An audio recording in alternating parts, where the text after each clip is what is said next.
L'Alliance pour la République refuse de participer au dialogue national du 28 mai, pointant du doigt un acharnement politique contre ses responsables. Le parti de Macky Sall déplore les dérives du régime actuel marqué par les arrestations et un manque de liberté d'expression. Lors d'une conférence de presse, il critique une justice qu'il estime instrumentalisée.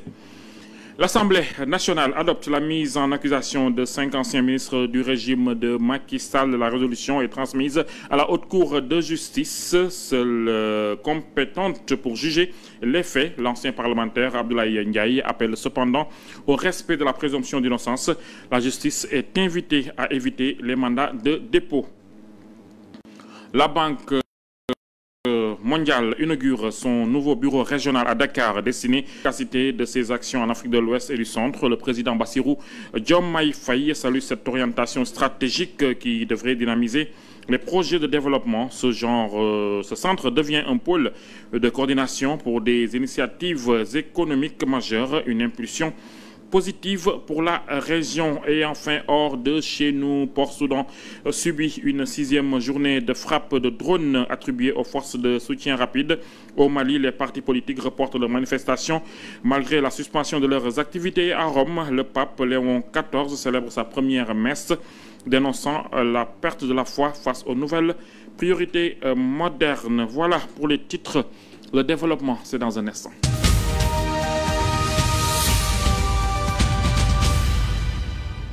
Merci de nous choisir pour vous informer. La plateforme numérique Jubanti a été officiellement lancée ce vendredi 9 mai avec pour ambition de garantir une participation large et inclusive au dialogue national sur le système politique prévu le 28 mai prochain. Selon Chergué, facilitateur du dialogue, cette innovation représente bien plus qu'un simple outil. C'est une promesse de transparence et d'inclusion pour tous les Sénégalais, y compris ceux de la diaspora. Il salue l'initiative du président de la République et appelle les citoyens à s'approprier cette plateforme pour construire ensemble une démocratie moderne et participative.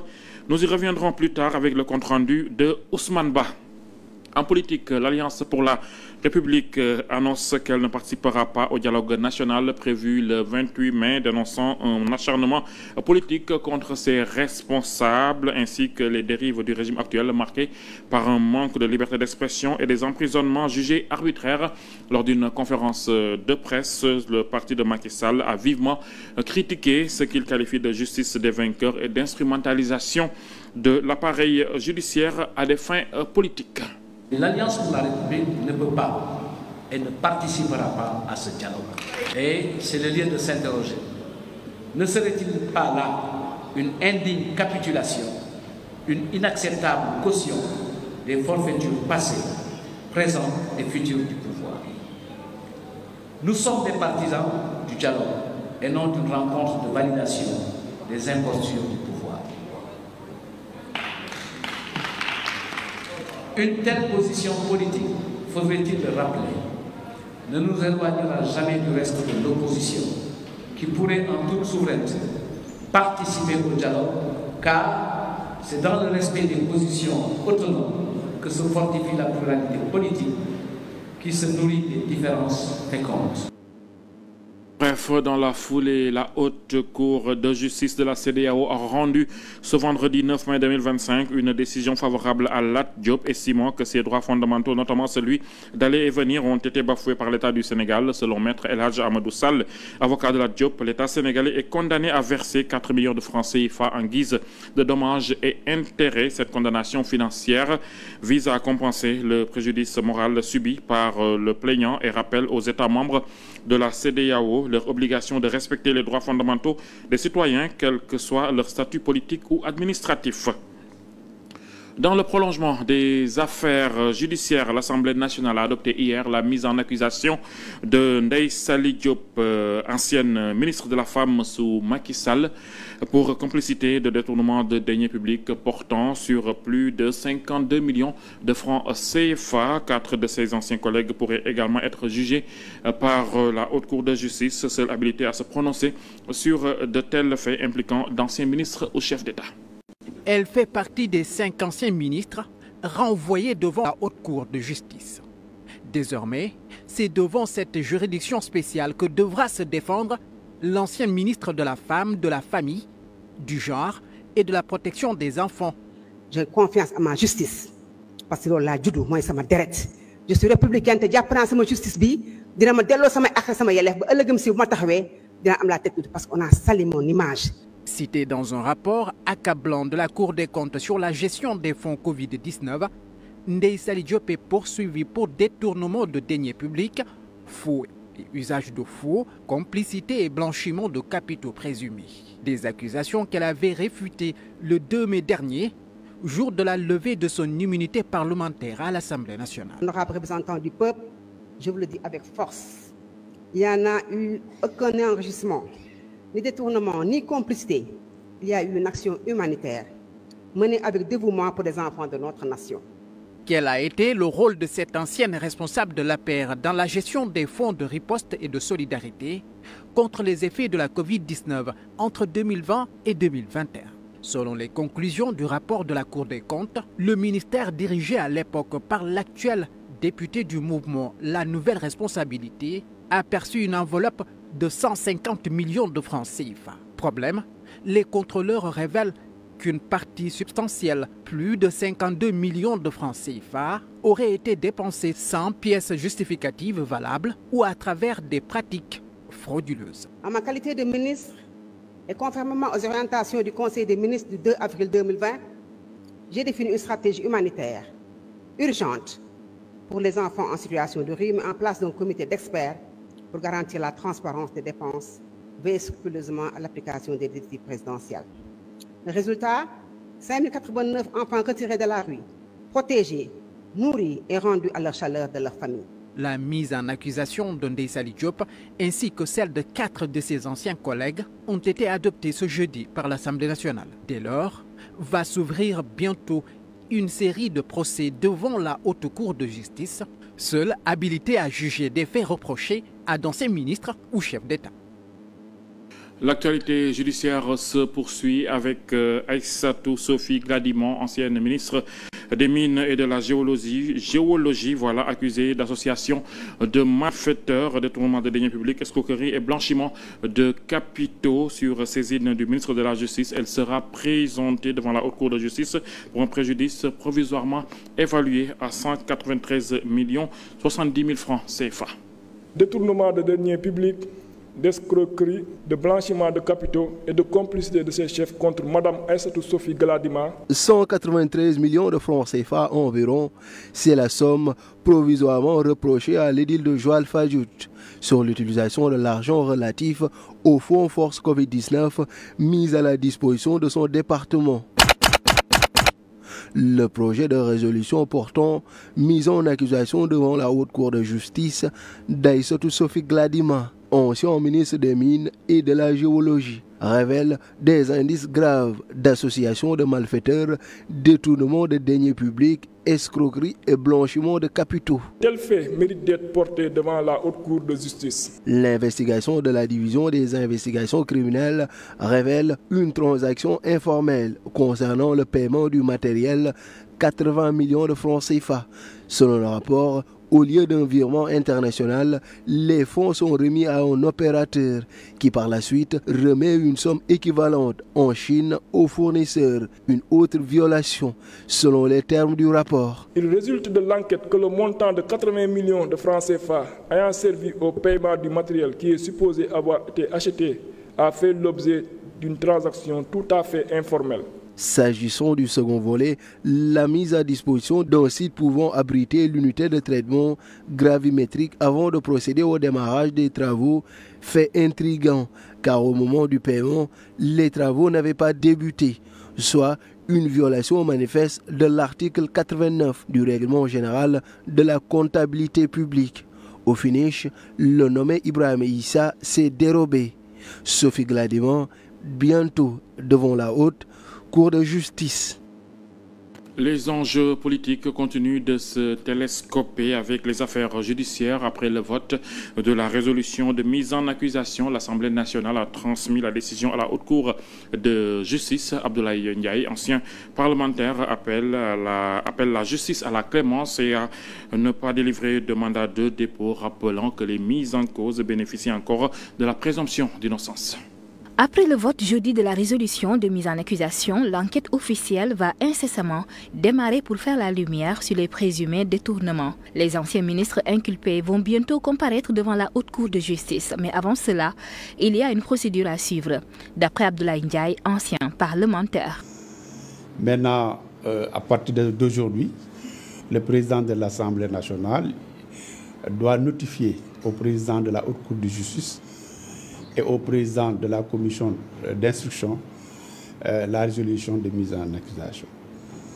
Des réceptions, maintenant la commission est convoquée et le dossier leur est transmis et maintenant le président a la latitude de voir toute la documentation et juger au mieux de ce qui peut se passer.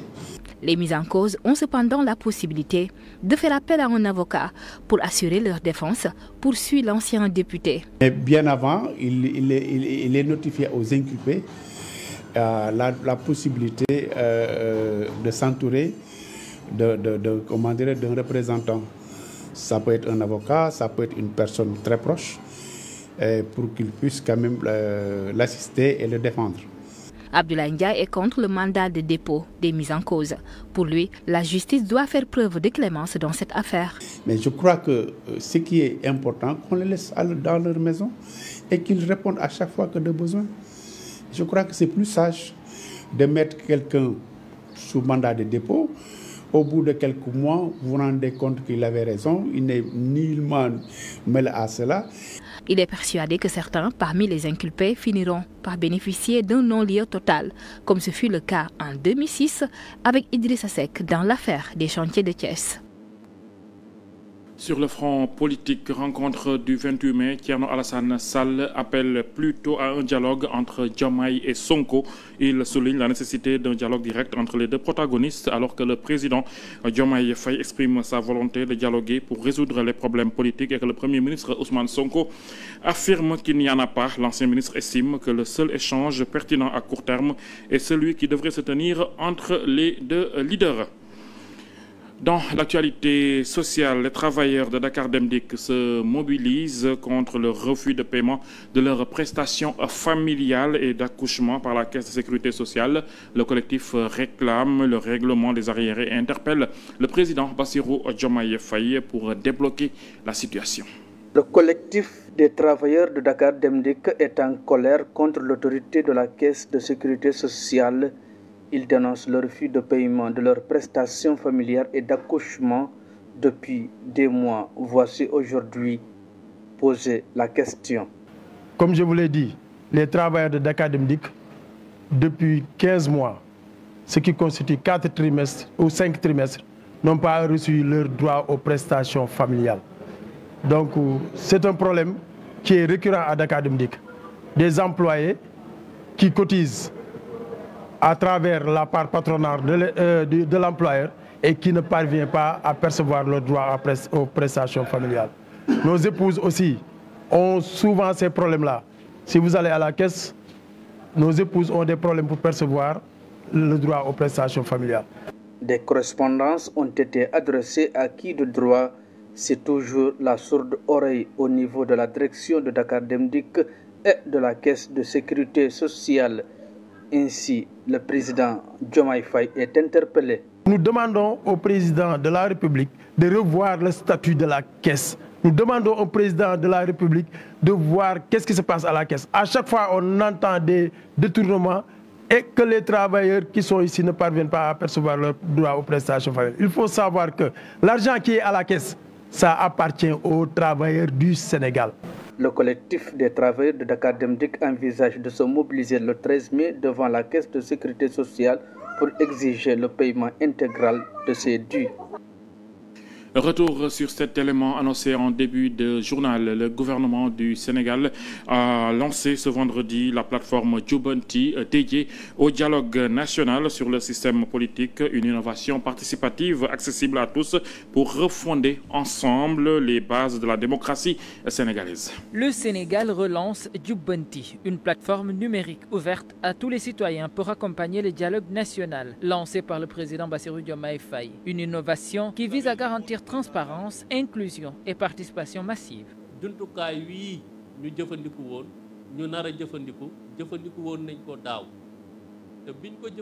Nous avions déjà utilisé cette plateforme l'année dernière. Elle nous avait permis de prendre en compte les 6000 contributions qu'on avait reçues. Voilà pourquoi nous avons décidé de la reconduire en l'adaptant au thème de cette année.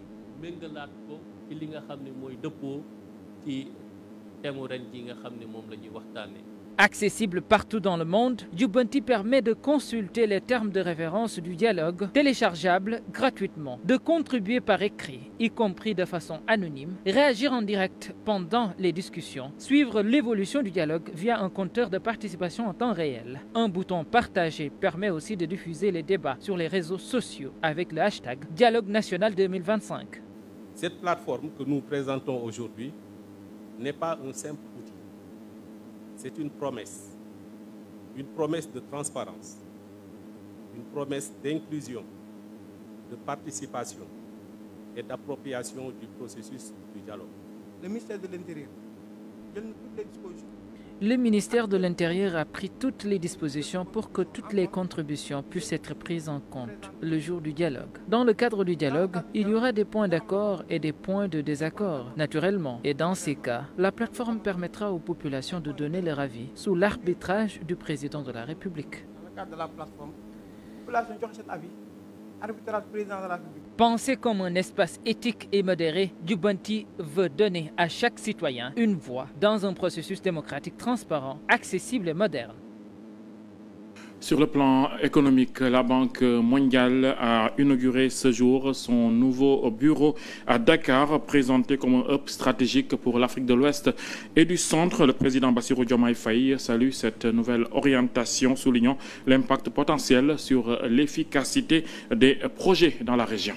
C'est ce bâtiment flambant neuf qui sera désormais le hub de la Banque mondiale pour l'Afrique de l'Ouest et du Centre. Une architecture inspirée de Tombouctou alliant tradition et modernité. Ce nouveau bureau sera un guichet unique pour les différents pays. Ce que nous voulons faire à travers ce projet, c'est de présenter une solution intégrée au pays pour qu'ils puissent avoir un genre de guichet unique quand ils parlent au groupe de la Banque mondiale et qu'ils ne parlent pas à différentes entités. Quand on pense au secteur des PPP, du partenariat public-privé, cela exige une très forte coordination entre les différentes entités du groupe de la Banque mondiale. Et c'est ce que nous sommes en train de faire. Dans certains pays, nous allons même avoir une représentation commune. Après le Kenya et l'Afrique du Sud, le Sénégal est ainsi à l'honneur. Un choix qui n'est pas fortuit. Donc nous avons pensé que le Sénégal était bien placé pour abriter le siège, le hub, pour de nombreuses raisons, la connectivité, la connexion, les ressources humaines, le climat, etc. Et la volonté surtout des autorités sénégalaises de jouer ce rôle panafricain. Une orientation stratégique du groupe de la Banque mondiale à laquelle le gouvernement du Sénégal adhère pleinement. Cette initiative reflète précisément le mouvement que nous appelons de tous nos voeux. Celui d'une institution mieux coordonnée, travaillant au plus près du terrain pour obtenir les meilleurs résultats. Cependant, le président de la République, Bassirou Diomaye Diakhar Faye, attire l'attention sur la difficulté d'atteindre les objectifs fixés avec les modes de financement classiques. Dès lors, il va falloir explorer des voies innovantes comme notamment la mise en place d'un système de conversion des dettes en infrastructures numériques et d'un fonds pour les infrastructures numériques en Afrique. La Banque mondiale, qui a des financements aussi bien pour le public que pour le privé, veut ainsi proposer des solutions intégrées aux États à travers ce hub. Dans le même élan, la Banque mondiale réaffirme son soutien aux nouvelles autorités sénégalaises dans la mise en œuvre du référentiel 2050. Matar Diop, directeur de la Société financière internationale, précise que cette coopération est déjà engagée dans plusieurs secteurs clés. Le groupe de la Banque mondiale soutient les ambitions du Sénégal 2050. Ces ambitions, nous pourrons les résumer, comme le chef de l'État l'a dit, par la création d'emplois qui soient des emplois de qualité pour l'ensemble des Sénégalais et une croissance qui soit une croissance durable et soutenable. Aujourd'hui, le groupe de la Banque mondiale travaille dans le secteur de la santé, dans le secteur de l'agriculture, au niveau des infrastructures, au niveau de l'énergie, au niveau de l'éducation. Et en fonction des besoins et de la nature des besoins du pays, nous utilisons une partie du groupe de la Banque mondiale et la SFI particulièrement finance les infrastructures. Comme vous le savez, au niveau de l'énergie, nous sommes très actifs. Nous finançons également le transport routier. La Société financière internationale prévoit par ailleurs d'octroyer jusqu'à 1 milliard de prêts sur fonds propres au Sénégal en 2025 avec des projets approuvés dans les secteurs de l'agriculture et des infrastructures, selon toujours Matar Diop. Cette année, nous pensons que la SFI va faire à peu près 1 milliard de prêts sur fonds propres et sur ressources mobilisées. Et nous allons, au niveau du groupe de la Banque mondiale, nous entrons dans un nouveau cycle avec l'IDA et des ressources nouvelles seront allouées. Nous avons des projets qui ont été approuvés récemment. Nous avons eu un projet de 200 millions de dollars dans l'agriculture, dans la vallée du fleuve. Nous avons un investissement de 150 millions de dollars également qui a été... Donc les investissements sont en train de se mettre en place. Il s'agira surtout de veiller à exécuter ces projets de manière rapide, parce qu'une chose est de mobiliser ces ressources, une autre chose est de les consommer à un rythme qui permette justement au groupe de la Banque mondiale de continuer son appui et de continuer à aider les pays. En bref, sport, basketball, le Sénégal est fixé sur ses adversaires pour l'afro-basket masculin prévu en Angola. Le tirage au sort de la 31e édition de la compétition a été effectué ce vendredi à Luanda, en Angola. Les Lions sont logés dans le groupe D en compagnie du Mali, de l'Égypte et de l'Ouganda. On retient surtout le derby ouest-africain entre le Sénégal et le Mali qui promet beaucoup. L'afro-basket masculin 2025 se tiendra du 12 au 24 août prochain en Ouganda, en Angola plutôt. Nous passons à l'actualité hors de chez nous. Port-Soudan est une nouvelle fois la cible de frappes de drones pour la 6e journée consécutive attribuée aux forces de soutien rapide au Mali. Les partis politiques, bien que mobilisés, reportent leurs manifestations en réponse à la suspension de leurs activités par la transition. Et enfin, au Vatican, le pape Léon XIV célèbre sa première messe et exprime son inquiétude face au recul de la foi, face aux nouvelles certitudes modernes comme la technologie et le succès. 6e journée consécutive de bombardement à Port-Soudan. Ce vendredi, des frappes de drones ont touché une base navale militaire située dans la ville. L'ONU s'inquiète. Le secrétaire général s'est dit alarmé par l'expansion du conflit dans une zone qui ne servait de refuge pour un grand nombre de personnes déplacées venues de la capitale Khartoum et d'autres régions. Selon Farhan Haq, porte-parole adjoint du secrétaire général de l'ONU, Antonio Guterres, le secrétaire général réaffirme que toutes les parties impliquées dans le conflit doivent respecter les obligations qui leur incombent en vertu du droit humanitaire international. S'ils n'ont pas officiellement réagi depuis le début, les forces de soutien rapide du général Amiti sont accusées d'être les auteurs de ces frappes. Leurs attaques ciblent des infrastructures clés, notamment l'aéroport, le port et un hôtel, sont des responsables militaires. Indignés mais pas surpris, les partis politiques pour la Constitution rejettent catégoriquement la suspension de leurs activités par le président de la transition au Mali. Elle s'inscrit selon eux dans une tendance systémique de restriction de l'espace civique et politique par les autorités maliennes de transition. Amnesty International condamne pour sa part la suspension des activités des partis politiques au Mali et jusqu'à nouvel ordre pour raison d'ordre public. Cette suspension, qui concerne aussi les associations à caractère politique, intervient moins d'une semaine après le début du mouvement de contestation inédit et alors que les partis politiques avaient appelé à un rassemblement contre la transition ce vendredi. Amnesty appelle les autorités de transition à lever cette mesure. Les partis politiques maliens annoncent leur décision de lancer une procédure judiciaire en urgence pour tenter d'obtenir l'annulation de la suspension de leurs activités. Le pape Léon XIV a célébré vendredi sa première messe en tant que souverain pontife dans la chapelle Sixtine devant des cardinaux qui l'ont élu pour succéder au pape François. Ce pasteur augustinien, féru d'histoire chrétienne et de mathématiques, y a déploré le recul de la foi au profit d'autres certitudes comme la technologie, l'argent, le succès, le pouvoir, le plaisir. Léon XIV, premier pape américain de l'histoire, a aussi déploré le recul de la foi. La messe d'inauguration de son pontificat aura lieu ainsi le dimanche 18 mai, la place Saint-Pierre, où il tiendra 3 jours plus tard, le mercredi 21 mai, sa première audience générale. C'est tout pour ce soir. Merci d'avoir choisi le journal de 7TV pour vous informer. Restez avec nous. Nos programmes se poursuivent. Merci de votre fidélité. Au revoir.